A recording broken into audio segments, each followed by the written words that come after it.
Family separations surging at the border amid the Trump administration's zero-tolerance policy. One public defender says about 500 children have been separated from their family since May, including an undocumented mother who says her baby was taken while she was breastfeeding. Our Ed Lavandera is live in McAllen, Texas. Ed, you're part of the team that brought this story that has really, sparked outrage in many parts of the country. What have you learned? Well, we're also getting a rare glimpse inside one of the shelters where these minors are being held. This is a shelter in the city of Brownsville, not too far from where we are in McAllen. Imagine it's a converted old Walmart, 250,000 square feet in this particular facility. Some 1,500 kids being held. On average, they stay there about 50 days. And in this one particular shelter, the number of minors inside that shelter has jumped by 300, which again comes back to this issue of how much outrage and anger there is over this zero tolerance policy and how dramatically things have changed here on the border. Hundreds, possibly thousands of undocumented immigrants have been separated after crossing the border in the last month. It's the emotional fallout from the Trump administration's attempt to prosecute all migrants who've illegally entered the United States.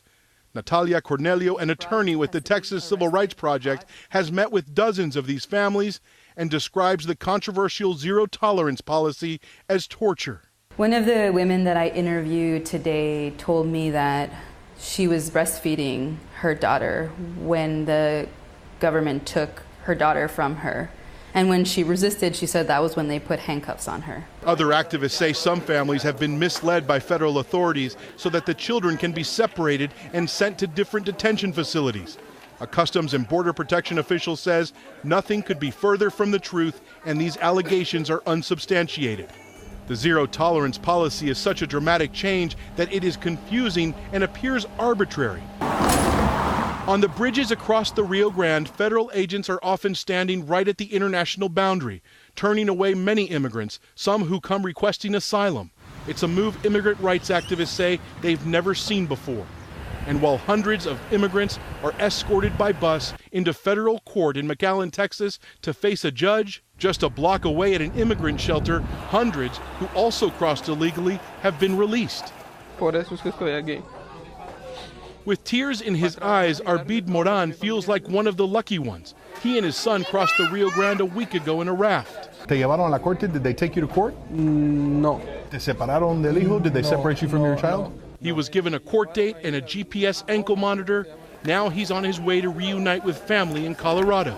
A Department of Homeland Security official says the number of undocumented immigrants handed over to federal prosecutors has doubled in the last month. But it's still not clear why and how some are sent to court and others are released. We have a goal, and that goal is to end the lawlessness that now exists in our immigration system. Miguel Nogueras, a federal public defender, says the Trump administration's border crackdown is inhumane.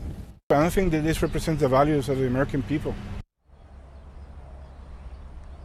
And John and Allison, the Trump administration remaining unapologetic for what it's doing. A DHS official told us yesterday that under the DHS leadership, no longer will entire categories or classes of aliens be exempted from the law. So many people within the Trump administration applauding what has happened here over the course of the last month, to the dismay of many activists and immigrant rights activists across the country as well. John and Allison.